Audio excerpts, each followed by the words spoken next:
नमस्कार विद्यार्थी व पालक मित्रांनो, करिअर मेकिंग गार्डन्स यूट्यूब चॅनलमध्ये आपल्या सर्व विद्यार्थी आणि पालकांचे हार्दिक स्वागत। आज आपण जो विषय घेतोय तो म्हणजे महाराष्ट्र स्टेट काउन्सिलिंगच्या प्रोसेसमधील आज BMS चा जो काही चॉईस फिलिंग आहे तो सगळ्यात शेवटचा दिवस आहे। आज म्हणजे सेकंड राऊंडचा BMS, BUMS आणि BHMSचा सेकंड राऊंडचा चॉईस फिलिंग आज संध्याकाळी 11:59 पर्यंत आहे।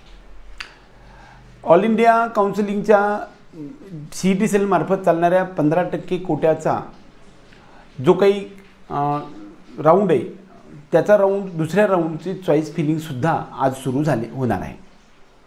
आज आपण जो चर्चा करणार आहे तो म्हणजे MCC थ्रू होणाऱ्या ऑल इंडिया कोट्याच्या MBBS BDSचा तिसरा राऊंड उद्यापासून म्हणजे 3 ऑक्टोबर 2024 पासून सुरू होत आहे।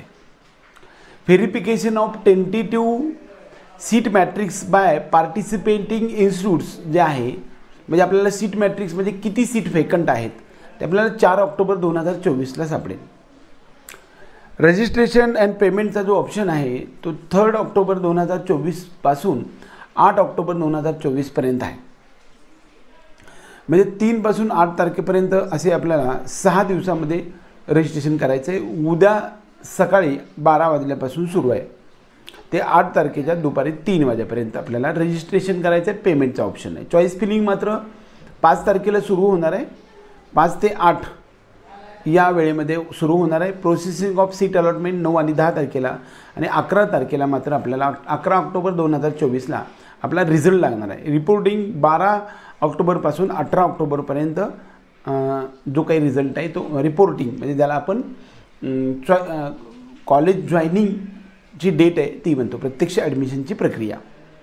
Verification of joint candidates data by institutes जो आहे तो 19 आणि 20 ऑक्टोबर 2024ला हा तिसरा राऊंड आहे आणि तिसऱ्या राऊंडनंतर पुढे चौथा राऊंड सुरू होणार आहे। वास्तविक जे काही थर्ड राऊंड आहे हा सर्वात महत्त्वाचा राऊंड आहे। इथून पुढे सर्व रूल चेंज होतात। आता यामध्ये पार्टिसिपेटिंग इन्स्टिट्यूट्स कोणते असतात तर डीम्ड युनिव्हर्सिटीमध्ये MBBS BDSचे 57 युनिव्हर्सिटी भारत देशातील सर्व, त्यामध्ये महाराष्ट्रामध्ये 14 युनिव्हर्सिटीज आहेत। आता तेलंगणामध्ये 2 झालेले आहेत मल्लारेड्डीचे आणि कर्नाटकमध्ये 12 युनिव्हर्सिटीज आहेत।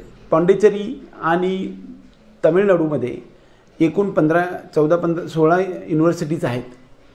या सर्व युनिव्हर्सिटीजमधून आपल्याला डीम्ड युनिव्हर्सिटीमध्ये 100% सीट्स, त्यामध्ये 85% मॅनेजमेंट पेड कोटा आणि 15% सीट्स जे आहेत ते आपल्याला NRI कोट्यामधून भरले जात असतात।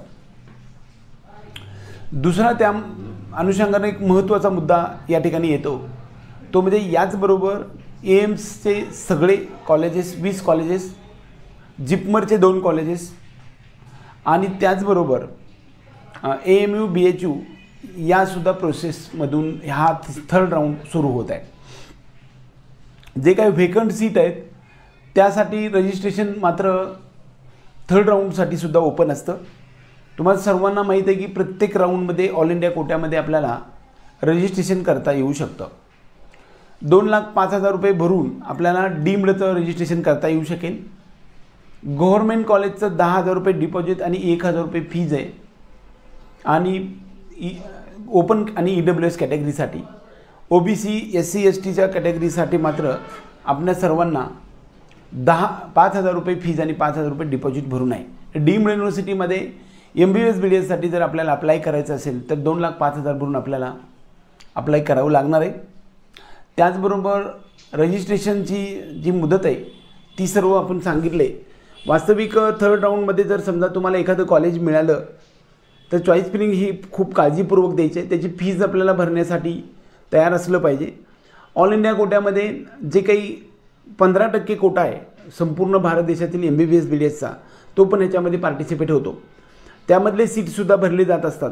त्यामुळं आपल्याला जे कॉलेज आपण चॉईसमध्ये टाकणार आहे ते कॉलेज आपल्याला घ्यावंच लागणार आहे हे लक्षात ठेवा। नाही घेतलं किंवा घेतलं तरीसुद्धा तुम्ही प्रोसेसच्या बाहेर पडणार आहात।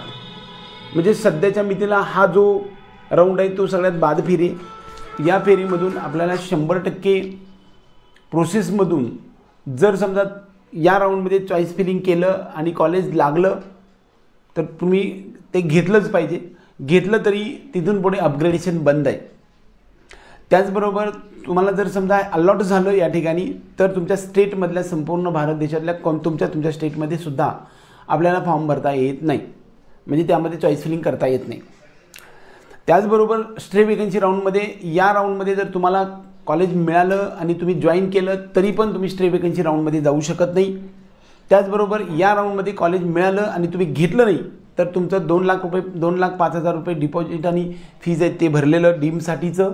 त्याचबरोबर 11,500 रुपये आणि 5,500 रुपये जे डिपॉझिट भरलेलं आहे ते सुद्धा फॉरफिट होतं आणि प्रोसेसचा बाहेर पडता.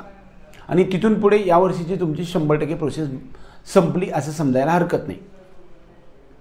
दुसरा महत्त्वाचा मुद्दा, या राऊंडमध्ये जर समजा तुम्हाला नाही काही मिळालं तर मात्र स्ट्रे वेकन्सी राऊंडमध्ये आपण जाऊ शकतो. एवढं असे काही महत्त्वाचे रूल्स या MCCच्या ऑल इंडिया कोट्याच्या MBBS BDSचा जो राऊंड सुरू होणार आहे तो उद्यापासून सुरू होणार आहे. फार महत्त्वाचा राऊंड आहे. यानंतर मात्र बादफेरी सुरू होते. त्यामुळं ऑल इंडियामध्ये आत्ता मात्र चॉईस फिलिंग केल्यानंतर सर्व विद्यार्थी एकाच ठिकाणी सीट ब्लॉकिंग होणार नाही. त्यामुळे आपल्या महाराष्ट्राचा कट ऑफसुद्धा हे सर्व विद्यार्थी थर्ड राऊंडमध्ये ऑल इंडियामध्ये गेलेले ते तिकडेच संपून जातात आणि इकडे मात्र त्यांना चॉईस फिलिंग करता येत नाही. त्यामुळं थर्ड राऊंडमध्ये कट ऑफ हा कमी राहतो. आपल्या सर्व विद्यार्थ्यांनी पालकांना MCCच्या ऑल इंडिया कोट्याच्या डीम्ड आणि गव्हर्नमेंट MBBS BDSच्या या राऊंडच्या तिसऱ्या राऊंडच्या शेड्यूलचं संदर्भातलं सर्व इन्फॉर्मेशन देण्याचा जो प्रयत्न केला हा तुम्हाला आवडला तर व्हिडिओ लाईक करा. त्याचबरोबर आपल्या चॅनलला सबस्क्राईब करून बेल आयकॉन दाबा. एवढंच या निमित्ताने. जय हिंद, जय महाराष्ट्र.